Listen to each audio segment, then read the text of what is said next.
Hello guys, আজকের ভিডিওতে অনেক অনেক কথা আর অনেক অনেক ভিডিও ক্লিপ আছে যেটা কিনা খুবই হঠাৎ করেই এই যে হঠাৎ করে কোথায় বসে কফি খাচ্ছি আর ডিমের চপ খাচ্ছি সেটাও দেখাবো। আর ছাদে গিয়ে চুল শুকাতে হঠাৎ একটা ফোন আসে এবং আমাকে খুবই তাড়াতাড়ি এক জায়গায় যেতে হলো। ইনফ্যাক্ট আপনাদের ভাই নেই বাসায়, সে অফিসের কাজে সৈয়দপুরে গেছে। আর মেয়েকেও নিতে পারলাম না, খুবই তাড়াতাড়ি 5 মিনিটের মধ্যে আমাকে সেই জায়গায় যেতে হলো। আর এখন দেখেন এটা কি খাচ্ছি, এটা সেই পিকনিকের 2 দিন আগের খাবার।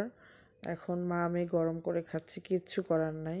হ্যাঁ, আমি গিয়েছিলাম, আমার মেয়ের আজকে পরীক্ষার রেজাল্ট দিয়েছে, পরীক্ষার খাতা দেখতে গিয়েছিলাম। হঠাৎ করেই মেসেজ আসে এবং এক ভাবি বলে যে আজকে খাতা দেখাচ্ছে। তাড়াতাড়ি চলে গেলাম আর গিয়ে আলহামদুলিল্লাহ আলহামদুলিল্লাহ খুব একটা ভালো কিছুই দেখেছি। ইনশাল্লাহ নেক্সটে চোখটাকে আরও বেশি শান্তি দিতে পারবো আমি যদি সেভাবে আমার মেয়েকে প্রিপেয়ার করি এবং আল্লাহর রহমত থাকে। আপনারাও সবাই দোয়া করবেন। হ্যালো এভরিওয়ান, আসসালামু আলাইকুম। সবাই কেমন আছেন? আলহামদুলিল্লাহ আমি ভালো আছি। সকাল সকাল উঠেই বাসার সব কাজকর্ম করে রান্নাবান্না শেষ করে আমরা মা মেয়ে গোসল করে ছাদে গিয়েছি চুল শুকাতে। এমন সময় হঠাৎ করেই একটা ফোন কল আসে বা মেসেজ আসে, শুধুমাত্র ক্লাস 1 আর 2 আজকে রেজাল্ট দেবে এবং খাতা দেখাবে ক্লাসে বসে। পরে আমার যেতে যেতেই দেরি হয়, ক্লাস টিচারের নাম্বার ছিল, আমি তাকে ফোন দেই যে ভাই আমার একটু লেট হয়ে গেছে, আমি আসতেছি, আপনি কি আমাকে খাতাটা দেখাবেন? কয় হ্যাঁ আপা আসেন। পরে যাই আমি, আমার মেয়ে ক্যান পাবলিক স্কুলেই পড়ে।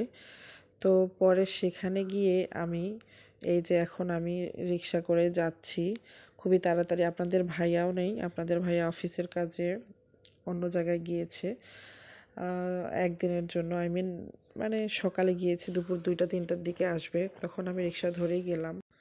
খুবই তাড়াতাড়ি আমি সেখানে খাতাগুলো দেখে বাসায় চলে আসি। এসেই তাড়াহুড়া করে মেয়েকে আর আমি একটু সেদিনের আগের বিরিয়ানিগুলো ছিল পিকনিকের, একটু গরম করে খাই।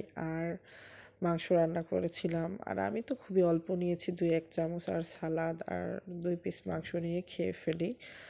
তো যাই হোক, আপনারা সবাই দোয়া করবেন আমার মেয়ে যেন আরও ভালো রেজাল্ট করে আর আমি যেন খুব ভালোভাবে তাকে পড়ালেখা করাতে পারি আর আল্লাহর জন্য রহমত নাজিল হয়, আরও বুদ্ধি বাড়িয়ে দেয়।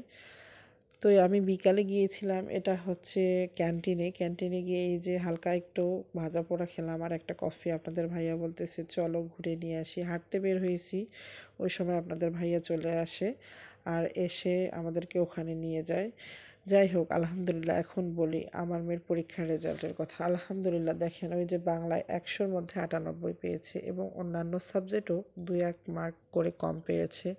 আলহামদুলিল্লাহ আলহামদুলিল্লাহ, সবাই দোয়া করো। ক্লাস 2-তে উঠে গিয়ে যেন 100-এ 100 পায়। আসলে ভিডিও করতে দিচ্ছিল না স্যার বা ছবি তুলতে, তাই আর দিতে পারিনি। সবাইকে অনেক ধন্যবাদ। আল্লাহ হাফেজ, take care, tata, bye by.